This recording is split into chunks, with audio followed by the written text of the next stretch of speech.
दो अंडों की कीमत क्या हो सकती है?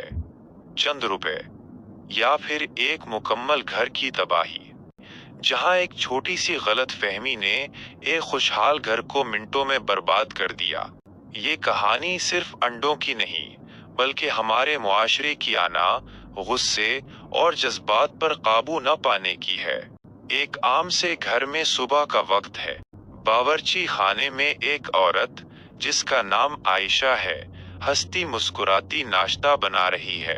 फ्रिज से दो अंडे निकालती है, एक लजीज आमलेट तैयार करती है और अपने शौहर अली के साथ मिलकर नाश्ता करती है। दोनों हंसते हैं, एक दूसरे से दिन के प्लान पर बात करते हैं। अली अपने दफ्तर चला जाता है और आयशा अपनी जॉब के लिए निकल जाती है। सब कुछ आम सा खुशगवार सा लगता है, लेकिन ये सुकून ज्यादा देर नहीं रहता। चंद घंटों बाद आयशा के फोन की घंटी बजती है। दूसरी तरफ अली है, लेकिन इसकी आवाज में एक अजीब सी बेचैनी है। वो कहता है, आयशा, घर पर थोड़ा सा मसला हो गया है। तुम आज जॉब से सीधा अपनी अम्मी के घर चली जाना, मैं शाम को तुम्हें ले आऊंगा। आयशा परेशान हो जाती है। वो पूछती है, क्या हुआ? सब खैरियत तो है? अली पहले टालता है, लेकिन आयशा के इसरार पर वो बताता है, सुबह जो तुमने फ्रिज से अंडे लेकर ऑमलेट बनाया था, वो अम्मी ने बाजी के लिए मंगवा कर रखे थे। अम्मी को लगता है कि तुमने जानबूझकर अंडे इस्तेमाल किए। वो काफी नाराज हैं। तुम बस अपनी अम्मी के घर चली जाओ, मैं मामला संभाल लूंगा। आयशा के दिल पर एक छुरी सी लगती है। वो सोचती है कि दो अंडों की वजह से इतना बड़ा हंगामा, लेकिन वो चुप रहने के बजाय अपने जज्बात पर काबू नहीं रख पाती। वो फैसला करती है कि वो अपनी सास के घर जाएगी और इस मामले को खुद हल करेगी। आयशा जाते हुए रास्ते से एक दर्जन अंडे खरीदती है। घर पहुंचते ही वो सीधा बावर्ची खाने में जाती है, जहां उसकी सास रजिया बेगम बैठी हैं। आयशा गुस्से और जज्बात के साथ अंडों का डब्बा सास के सामने रखती है और कहती है, अम्मी, ये अंडे हैं। आपने दो अंडों की वजह से इतना हंगामा किया था ना। मैं 12 अंडे ले आई हूँ, अब क्या मसला है? ये सुनते ही रजिया बेगम का चेहरा गुस्से से लाल हो जाता है।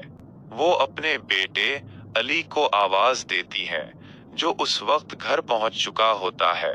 वो गुस्से से कहती है, अली, देखो, ये तुम्हारी बीवी कितनी बदतमीजी से बात करती है। इसने अंडों का डब्बा मेरे मुंह पर मारा। तुम उसे अभी घर से निकाल दो। अली, जो अपनी माँ और बीवी के दरमियान पहले ही परेशान था, उस लम्हे अपने गुस्से पर काबू न रख सका। वो आयशा की तरफ देखता है और गुस्से में कहता है, आयशा, तुम्हें तलाक है। पूरी फैमिली सकते में आ जाती है। आयशा के पांव तले जमीन निकल जाती है। दो अंडों की वजह से एक घर टूट गया। कसूरवार कौन? सास रजिया बेगम। रजिया बेगम ने दो अंडों को एक बड़ा मसला बना दिया। वो बहू से बात कर सकती थी, उसे समझा सकती थी कि अंडे बाजी के लिए रखे थे, लेकिन उन्होंने उसे अपनी आंख का मसला बना लिया और मामले को बढ़ावा दिया। शादीशुदा बहन, अली की बहन, जो इस वक्त घर में मौजूद थी, अपनी माँ को रोक सकती थी। वो समझा सकती थी कि ये कोई बड़ी बात नहीं, लेकिन उसने खामोशी इख्तियार की, जिससे मामला और बिगड़ गया। बीवी आयशा। आयशा ने अपने शौहर की बात मानने के बजाय अपनी आना को तरजीह दी। वो अपनी सास से माफी मांग सकती थी या मामले को हल्का फुल्का कर सकती थी, लेकिन उसने अंडों का डब्बा सास के सामने रखकर बात को और भड़का दिया।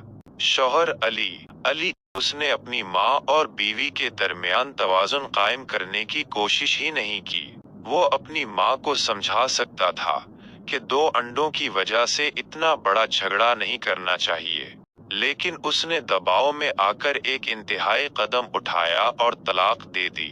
अगर उनमें से कोई भी जरा सी अक्लमंदी, सब्र या दूरअंदेशी दिखाता, तो ये घर टूटने से बच सकता था। रजिया बेगम बड़ापन दिखाती। वो 2 अंडों को नजरअंदाज करती और नए अंडे मंगवा लेती। बहू से प्यार से बात करती कि बेटा, वो अंडे बाजी के लिए रखे थे, कोई बात नहीं, आइंदा ख्याल रखना। अली की बहन अपनी माँ को समझाती कि अम्मी, 2 अंडों की बात है, इतना बड़ा झगड़ा ना करें। वो आयशा से भी बात कर सकती थी और मामले को ठंडा कर सकती थी। अली को चाहिए था कि वो अपनी माँ को समझाता कि ये कोई बड़ी बात नहीं। वो आयशा को फोन ना करता और घर जाकर खुद मामला हल करता। वो कह सकता था, अम्मी, 2 अंडों की बात है, हम मंगवा लेंगे। आयशा से कोई गलती हुई तो माफ कर दें।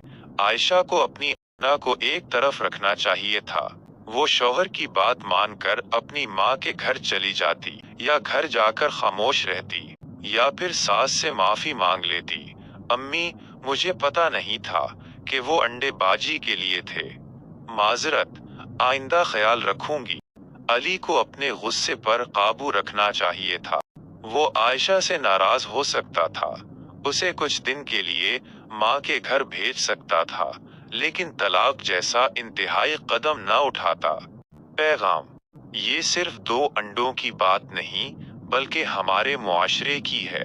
हमारे घरों में अक्सर छोटी छोटी बातों पर झगड़े शुरू होते हैं। एक लफ्ज, एक गलत फहमी, एक खाना, और फिर सब कुछ बर्बाद। लेकिन याद रखें, बस एक लम्हे के लिए रुकें, सांस लें और सोचें कि आपका एक छोटा सा कदम, एक माफी, एक मुस्कुराहट, एक घर को बचा सकती है। जब भी कोई झगड़ा हो, अपने आप से पूछें, क्या मैं वो वाहिद शख्स हूँ जो इस मामले को सुलझा सकता हूँ? अगर हाँ, तो अपना मुस्बत किरदार अदा करें, अपनी नस्लों को बर्बादी से बचाएं। आइए एक दूसरे के साथ प्यार, सब्र और अक्लमंदी से पेश आएं, क्योंकि घर बनाने में साल लगते हैं और टूटने में सिर्फ लम्हे। एक तलाक का मतलब सिर्फ 2 अफराद की जुदाई नहीं होता, बल्कि उससे जुड़े कई रिश्ते भी टूट फूट का शिकार होते हैं। खानदानों के दरमियान दूरियां बढ़ जाती हैं और एक ना खत्म होने वाला दुख जन्म लेता है। ये जरूरी है कि हम अपने ताल्लुकात में बर्दाश्त, अफ़हाम व तफ़हीम और मुआफ़ी को अपनाएं। छोटी गलतियों को नज़रअंदाज करना सीखें, क्योंकि कभी कभी एक मामूली सी बात ही जिंदगी का सबसे बड़ा सबक बन जाती है।